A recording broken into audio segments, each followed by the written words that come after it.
Assalamualaikum warahmatullahi wabarakatuh. Pada kesempatan kali ini, saya akan membahas materi tentang evaluasi sistem dari mata kuliah Sistem Informasi Manajemen yang diampu oleh Bapak Yusuf Haryoko. Sebelum itu, perkenalkan nama saya Maria Maulidia, NBI 112190134. Berikut materi yang akan saya sampaikan. Yang pertama, yaitu pengertian dari evaluasi sistem. Evaluasi adalah suatu proses untuk menyediakan informasi tentang sejauh mana suatu kegiatan tertentu telah dicapai, dan bagaimana perbedaan pencapaian itu dengan suatu standar tertentu untuk mengetahui apakah ada selisih di antara keduanya, serta bagaimana manfaat yang telah dikerjakan itu bila dibandingkan dengan harapan-harapan yang ingin diperoleh. Evaluasi sistem informasi manajemen sendiri adalah mendefinisikan seberapa baik SIM dapat beroperasi pada organisasi yang menerapkannya untuk memperbaiki prestasi di masa yang akan mendatang. Adapun pihak-pihak yang dapat melakukan evaluasi, yaitu yang pertama ada tim audit khusus, yang mana diambil di antara para eksekutif organisasi yang bersangkutan. Yang kedua ada tim audit intern, yang mengerjakan unit operasional, dan yang terakhir ada organisasi konsultasi di luar organisasi. Proses evaluasi bukan hanya menitik beratkan pada penentuan kelemahan dan keunggulan SIM saja, tetapi lebih dari itu adalah pada usaha-usaha perbaikan yang perlu dilakukan. Adapun tujuan dari evaluasi sistem itu sendiri, yang pertama yaitu menentukan peningkatan yang diperlukan dalam produk individu tunggal ataupun tim. Yang kedua, mengkonfirmasi bagian-bagian dari sebuah produk di mana peningkatan tidak diperlukan atau dibutuhkan. Dan yang terakhir yaitu mencapai kerja kualitas teknik yang lebih baik, paling tidak lebih seragam dan lebih dapat diprediksi, dan untuk membuat kinerja teknis menjadi lebih dapat diatur. Berikut adalah evaluasi fungsi sistem informasi manajemen.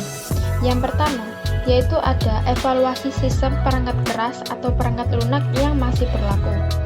Tujuan dari evaluasi perangkat keras atau perangkat lunak yang masih berlaku ini yaitu untuk menentukan hal-hal berikut. Yang pertama, apakah ada sumber daya baru yang akan diperlukan? Lalu apakah ada sumber daya perangkat keras atau perangkat lunak baru yang harus diganti? Dan apakah pengaturan kembali akan memperbaiki daya guna? Metode dan sarana yang dapat digunakan, yaitu pertama, monitor perangkat keras merupakan peralatan monitor yang dipasang pada perangkat keras untuk mengukur kehadiran atau ketiadaan denyutan listrik. Selanjutnya yaitu ada monitor perangkat lunak, merupakan suatu program komputer untuk mengukur hasil kerja tiap program aplikasi dalam lingkungan pengoperasian sistem. Dan yang terakhir yaitu ada sistem log dan observasi, adalah sistem yang dapat mengindikasi adanya ketidakefisienan operator atau kegagalan mesin. Sistem log ini merupakan sistem yang dapat dipakai untuk mengembangkan suatu penjadwalan kerja yang efisien. Berikut adalah contoh tindakan yang merupakan hasil evaluasi ini. Ada penambahan sumber daya baru, penggantian saluran data berkecepatan rendah menjadi berkecepatan tinggi, lalu ada penambahan kapasitas memori utama, dan peniadaan suatu saluran data yang tidak terpakai, dan yang terakhir ada perubahan dalam perangkat lunak manajemen data. Yang kedua yaitu ada evaluasi sistem perangkat keras atau perangkat lunak baru atau pengganti. Pendekatan yang umum dapat dilakukan pada evaluasi ini terdiri atas langkah-langkah seperti berikut. Yang pertama ada studi kelayakan, merupakan suatu studi yang dilaksanakan untuk penyelidikan sistem yang ada, menilai kebutuhan sistem perangkat keras atau lunak baru atau pengganti, menilai biaya efektivitas sistem yang diusulkan, dan menilai dampak sistem yang diusulkan pada organisasi. Yang kedua, ada penyiapan spesifikasi dan penawaran, merupakan suatu daftar kebutuhan yang secara spesifik merumuskan apa yang harus dikerjakan oleh sistem perangkat keras atau perangkat lunak ini. Sedangkan penawaran sendiri adalah diperlukan karena lazimnya beberapa pensuplai akan menyampaikan penawaran-penawaran yang perlu dipertimbangkan secara kuantitatif, kualitatif, dan subjektif. Contohnya yaitu ketika ada penambahan komputer untuk operasional SIM, sebelum komputer tersebut digunakan, komputer itu harus dievaluasi terlebih dahulu untuk menilai apakah layak untuk digunakan dengan cara menilai dari aspek kuantitatif, kualitatif, dan subjektif. Selanjutnya yaitu ada evaluasi pada aplikasi sistem informasi manajemen. Suatu aplikasi sistem informasi manajemen dapat dievaluasi menurut beberapa ukuran, yaitu adanya kelayakan teknis. Evaluasi kelayakan teknis ini menilai apakah aplikasi sistem informasi ini dapat dikerjakan dengan teknologi yang tersedia pada organisasi atau perlu pengadaan baru.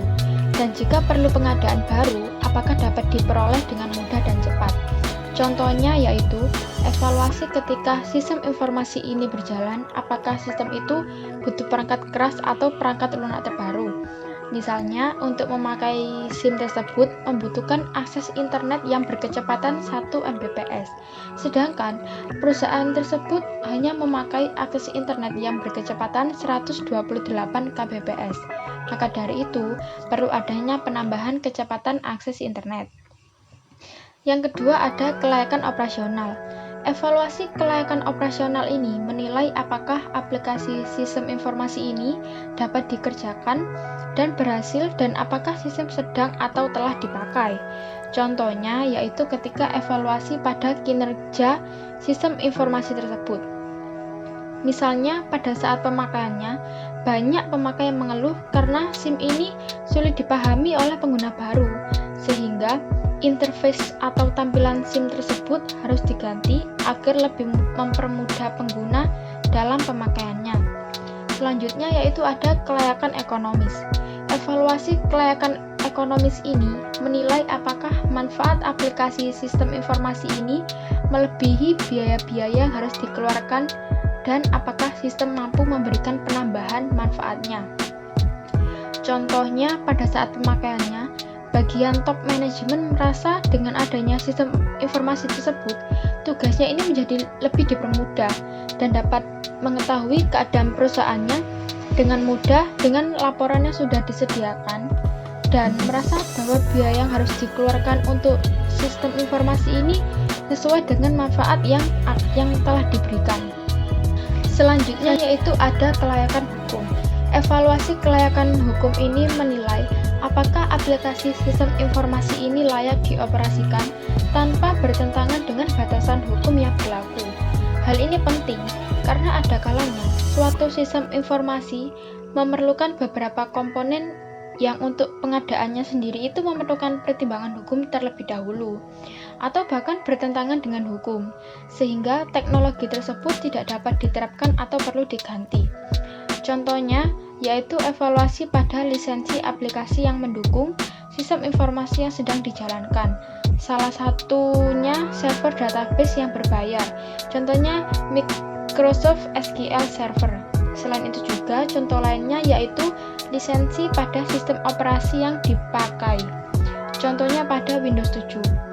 Dan yang terakhir yaitu ada kelayakan jadwal. Evaluasi kelayakan jadwal ini menilai apakah sistem aplikasi ini dapat dioperasikan dalam batasan waktu tertentu yang telah ditetapkan.